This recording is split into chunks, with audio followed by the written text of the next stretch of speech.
So, welcome back to another video. Let's see what we got here. This is a little hand pipe with a cute little pink gecko on it. And one of Hannah's friends, Barb, a friend of mine too, uh, expressed how much she liked it, but she really doesn't need a hand pipe for anything. So a bud vase is what we're going to do for her. And along that line, here's the whiteboard layout for that. We're going to make a little bud vase with basically two components here. There's the top and the bottom. The top section is blown out of a hollow tube, and the bottom section here, the foot, is very thick, very stable, and done out of solid rod. And we'll personalize it a little bit, put her name up there in cobalt over white, and do some gold fuming over the whole thing, and then add that little pink gecko to it. A few more little dots up at the top, and it will be ready to hold flowers for her. So here's how we're going to do it. I'm going to start off with a solid piece of 1.25 inches on a handle here, and let's see, it's 1.25 inches from here to here, and it's a little bit longer than that way, depending how much you want to hold up. I like to make several of them off of there, so I tend to make them pretty long, or you can make up just enough to do one single base. And we're going to heat up this whole area here until it begins to ball up, and then we're going to mash it down against a marvering pad and square that off into a disc, and then roll it against the back a little bit and produce a little concavity in there. And that's where we're going to take our leather stamps on the bottom here and go in there, and we'll put in some flowers with the leather stamps on the bottom. Yeah, some flowers and some leaves, and just kind of decorate it up, and then we'll gold fume that, and that'll become our base over here. As soon as we're finished with the gold fuming, we'll separate it off, grab it with some claws, and drop it over in there in the kiln for us to wait at about 1,000 degrees Fahrenheit. Then we're going to move on to our tube section of the project. Again, I'm going to use some 1.25 inches, but again, this time it's hollow, though it is heavy wall, so it's pretty thick. And we're going to heavily gold fume the whole thing from here over, the whole thing very heavy, and then drop on some dots of clear from 6, maybe 8 mil or so, and drop that on so that you got a whole bunch of dots there. And we're going to write Barb in that area too, in the cobalt over white.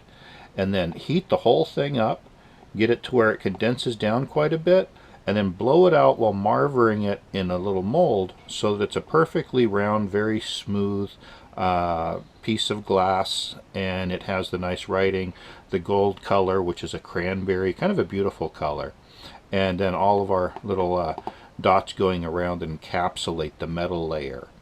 At that point, we can let's see, go back here a little bit. We're going to heat up this area here and stretch that out, producing this long tapered shape, at which point we can go ahead and add on that decorative base that we made, and all that's left is to go up here and add on our little gecko. So we'll do that up here on the neck. We'll just add him on up there, like in that position right there. Just laying on there, maybe wrap his tail around a little bit. And then we go back into the flame and cut this here off and flare it out a little bit, and we've got our completed little bud vase. So that's our project. Let's get to it. All right, we've got our big rod of 1.25 inch glass. We're just going to heat up a gather on the end, let it kind of ball up a bit, maybe up to 1.5 inches in diameter or so. And then we're going to marver it down and make our goblet foot with the textured impressions.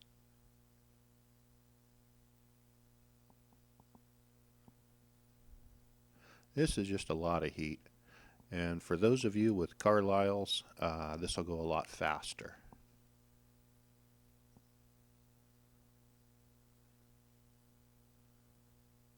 Alright, we've got our gathered up there.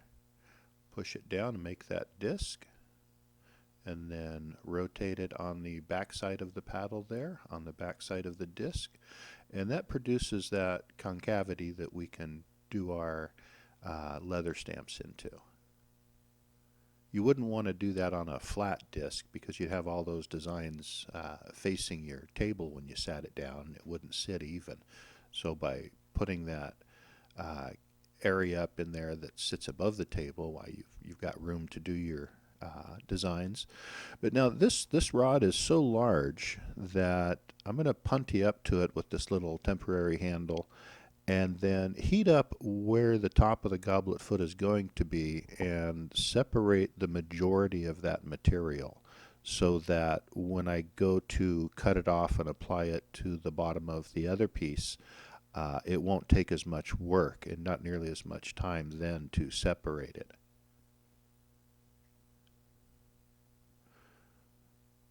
And I'm just using the small torch because I just want a very fine ring of heat there. And then I'm kind of marvering that hot glass out of the way so that the flame can get to the cooler glass that was under it.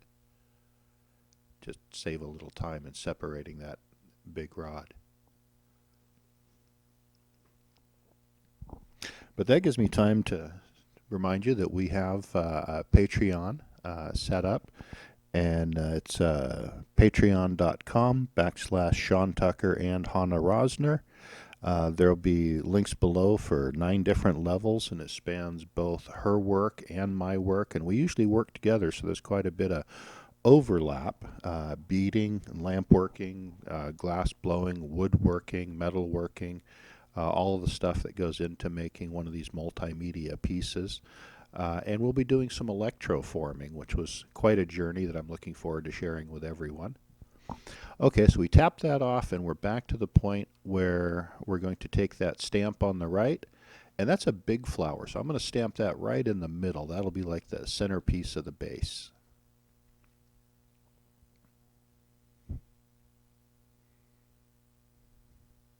Just really get that center section hot. Now put the stamp into it, get a good clean impression, and then switch over to a slightly smaller flower so I can fit 4 or 5 of those around it.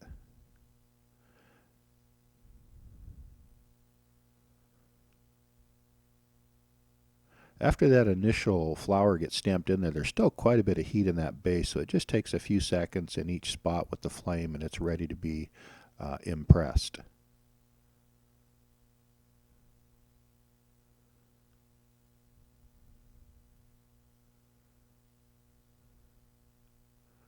All right, move over to a little leaf pattern,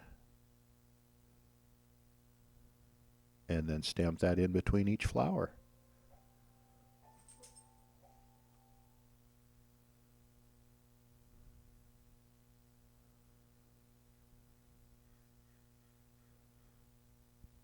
Now, interestingly enough, I found that after stamping these flared out goblet foot bases, they survive better if you take the time and work each little area and stamp them and fume them and things like that. I can take these and set them straight out on a flat surface and just let them cool down to room temperature with no protection.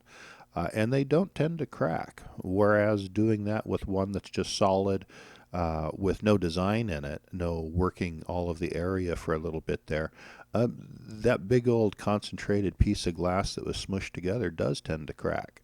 So this makes it more survivable too. There we go. We got our design in there and the gold fume behind it. So we'll switch over to the hollow portion. This is our 1.25" heavy wall tubing.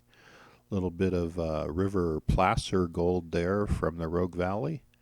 And the thing about that, it produces some beautiful colors, some beautiful different colors from standard 999 fine, but you can't really replicate it. Every little tiny grain is going to be its own little alloy composition, so different colors, but interesting. So if you're looking for repeatability, yeah, just stick with a 999 fine. All right, we'll weld a little handle up to that nub that protrudes off the front there. That does make for a very easy place to weld up to. Even if the whole piece is cold, you can weld immediately up to that little nub. And you'll find that in our other videos on how to prep up a tube with the handles. I'm sure there'll be a link below. Now the gold fuming, it kind of needs to be melted into the glass without being burned off. So that's what I'm doing here on this shoulder that we'll return to very last, because that'll be the top of the bud vase where the flowers would go in. And we don't want that gold fume to rub off. And when we go to cut it off later, we won't really be putting that kind of a heat to it to melt it in. So I did it now. Now we're going to go up here and warm up that area and then heat it all the way over to the right where we were just working. And we'll stretch it out, and that'll become the elongated neck of the little bud vase.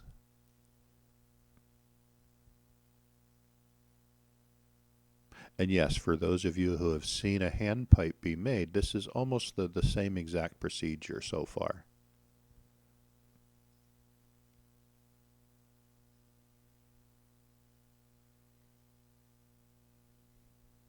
Just a lot of heat there. And then we'll marver that little neck area down and make sure that the whole thing is straight and rotating cleanly. There we go. And the gold fume has stayed on nicely. So we'll cut that handle off and then apply some dots and a little bit of writing to that base section. Grab some 6 to 8 mil clear and just go around and put in a healthy number of dots.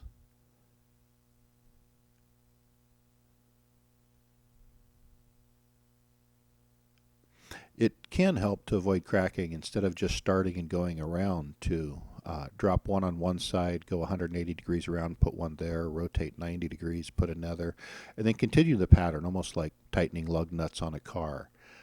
You want to distribute those heat forces and stresses that you're applying into it. And generally, after you've been applying a few, the whole piece will get hot enough that thermal shock won't be an issue anymore. But for the first few, and when you get done as they're cooling, keep an eye on that, because yeah, it's a good opportunity for things to crack.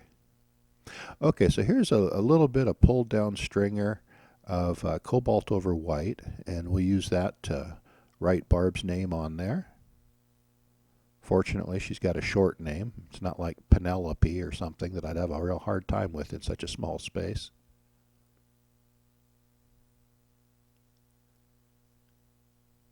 There we go. And then I'll go ahead and add a few dots of the same color. It kind of, it looks right. And more importantly, when you go to melt this stuff in and condense that area before blowing it out, it helps to have an even amount of material all the way around. So by applying it all the way around, it will melt in more evenly and expand more evenly when you blow on it. So then back to just doing some clear over the gold fuming.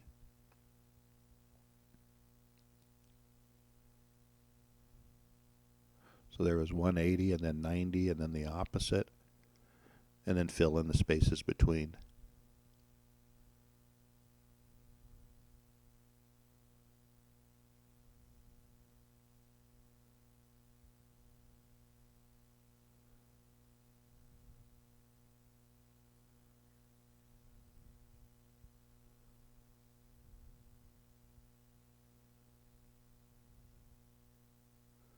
There we go, and one last row.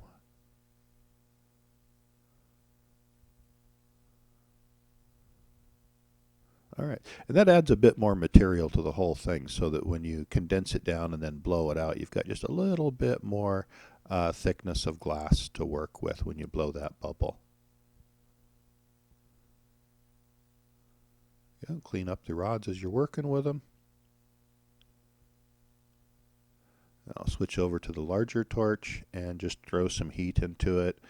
Now, one word on this here, when you're rotating it and it's still kind of cold like that, I'll just go in the same direction. But once it's really hot and molten, if you continue in the same direction, you're going to twist your design. So it's a back and forth, an even number of back and forth, like 3 rotations or 1 rotation or whatever, but back and forth so as not to distort your design. Then we'll get the mold ready, and then using the blow hose, rotate it in there and blow it out a little bit into that mold, and we'll wind up with a perfectly spherical bud vase bottom section.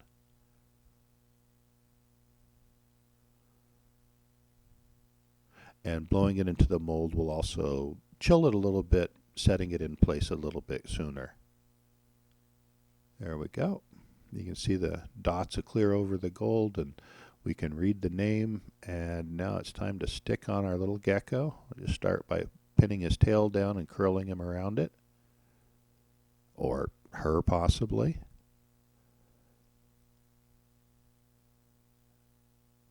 There we go, putting a lot of flame in between the body and the vessel so that both sides of the glass are evenly heated and will tack up to each other very well. And lastly there, after I get to the head and put it down and finish pushing downwards, I'll pull back up a little bit because, again, you want to remove all of your acute angles. There we go. We now have a legless lizard.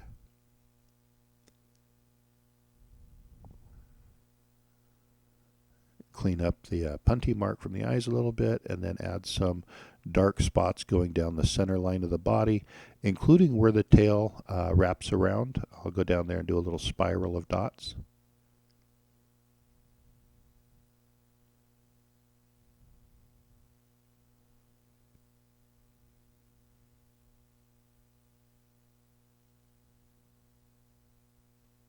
And then melt them all in fairly smooth, kind of heat up that area of the glass that it's sitting on. It may even be necessary to puff a little air into it after that point. All right, and then we'll add on the legs. I'm doing the front left first, and then the rear left, and then the front right, and then the rear right.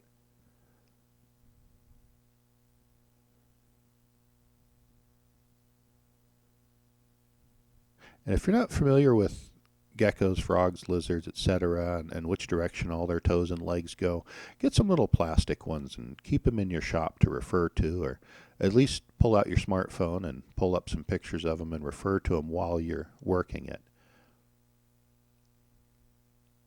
Okay, 4 toes on each foot.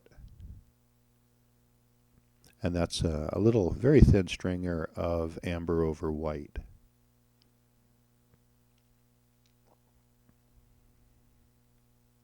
And a little bit of extra heat to the tip of each toe. That melts it in cleanly to the glass and doesn't leave a little spike of glass sticking up.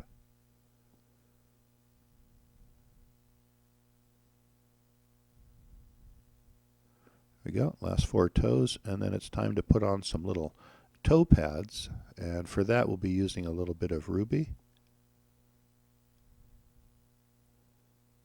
And just a little dot on the tip of each toe is all it takes.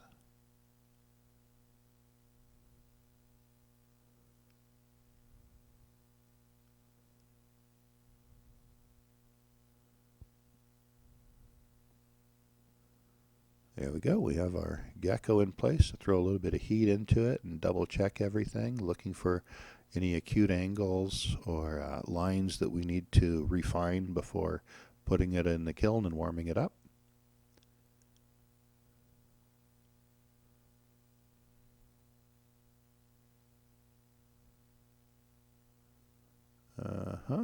All right. Yeah.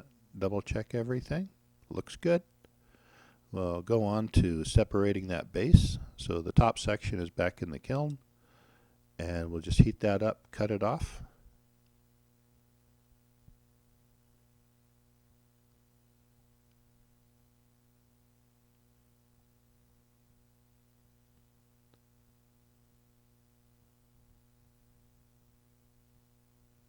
Nice tight flame there.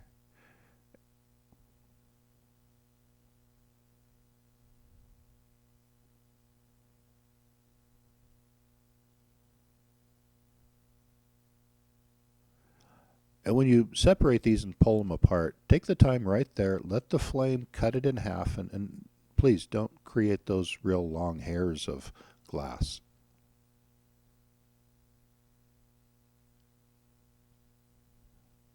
There we go. Our base section ready to attach.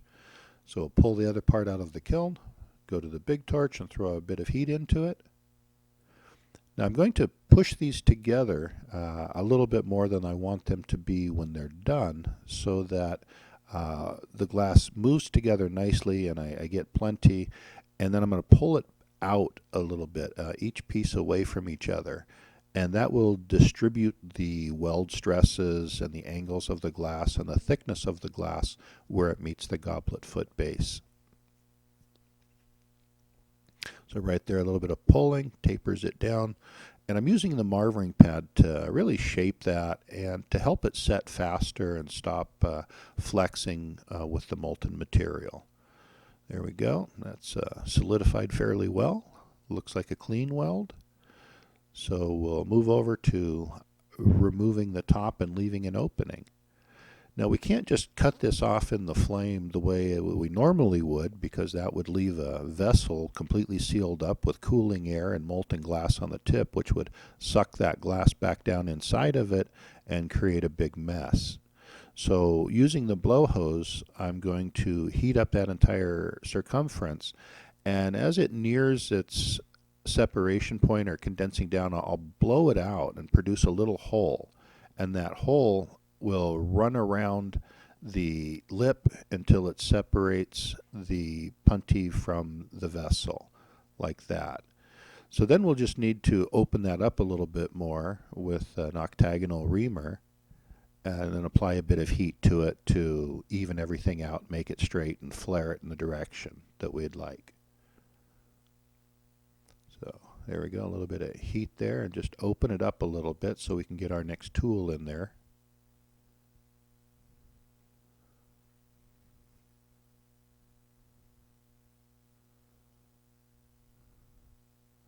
There you go. Really get it hot, let it begin to condense down a bit, rotate it on the marvering pad, and true everything up.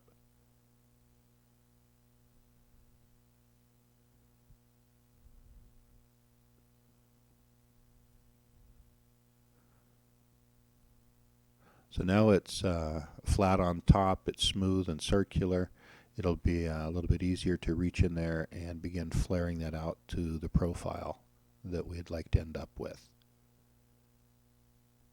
And squaring off the top a little bit again. And there we go. We have it rounded out and smooth to the profile that we'd like.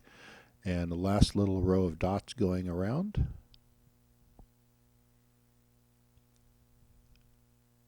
Again, put down one, go 180, then go 90, then opposite that, and then fill in the spaces in between with either one or two dots. And you should wind up with a pretty even design where everything is spaced proportionally.